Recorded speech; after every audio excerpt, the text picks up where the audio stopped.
தொடர்புத்துறை அமைச்சின் கீழ் இயங்கும் ஜேகாம் அறிமுகப்படுத்தியுள்ள நண்பா திட்டம் இந்திய சமூகத்துடன், குறிப்பாக அதன் இளைஞர்களுடன் நெருக்கமான உறவுகளை வளர்ப்பதற்கான மடானி அரசாங்கத்தின் கடப்பாட்டை பிரதிபலிக்கிறது. அதே நேரத்தில் அரசாங்க கொள்கைகள் மற்றும் முன்னெடுப்புகள் அனைவரையும் உள்ளடக்கியதாகவும் பயனுள்ளதாகவும் இருப்பதை உறுதி செய்கிறது. அரசாங்க கொள்கைகள், முன்னெடுப்புகள் மற்றும் வாய்ப்புகள் பற்றிய தகவல்களை பொதுமக்கள் அணுகுவதை மேம்படுத்துவதற்கும் நண்பா திட்டம் பயனுள்ள இருவழி தொடர்பு தளமாக செயல்படுவதாக அமைச்சர் டாக்டர் ஃபாமி பாட்சில் கூறினார்.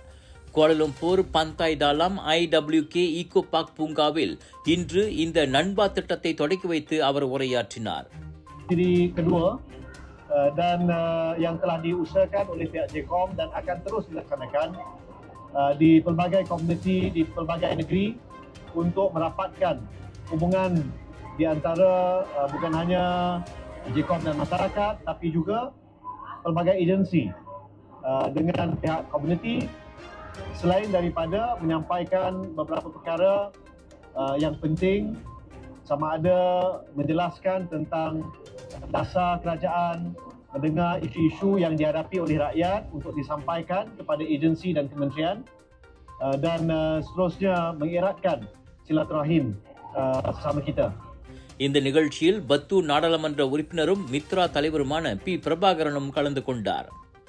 மர்பாவ் மண்டபத்தில் காலை 8 மணி முதல் மாலை 4 மணி வரை நடைபெற்ற இந்த நிகழ்ச்சியில் புதையல் வேட்டை, விளக்க கூட்டங்கள், அரசாங்க தனியார் நிறுவன முகப்பு சேவை மற்றும் கண்காட்சி, வர்ணம் திட்டும் போட்டி, ரஹ்மா மடானி விற்பனை, மெக்டொனால்ட்ஸுடன் சிறார் மனமகிழ்வு நிகழ்ச்சி, அதிர்ஷ்ட குழுக்கு போன்ற அம்சங்களும் இருந்தன. இதில் சுற்று வட்டார மக்கள் பலர் திரளாக பங்கெடுத்துக் கொண்டு பயனடைந்தனர். டாக்டர் அப்பாராவ் சன்னாசையின் த ரப்பர் எஸ்டேட் பாய், பால்வெட்டியின் மகன், பல்கலைக்கழக விரிவுரையாளரான சுயசரிதை. இவரின் மகள் டாக்டர் நிஷாந்தி அப்பாராவ் கைவண்ணத்தில் உருவான டிவினிட்டி இன் டைவர்சிட்டி, 108 இந்து தெய்வங்களின் சுருக்க கதை. தந்தை மகள் படைத்திருக்கும் இந்த சிறப்புமிகு நூல்களை உடனே வாங்கி படியுங்கள்.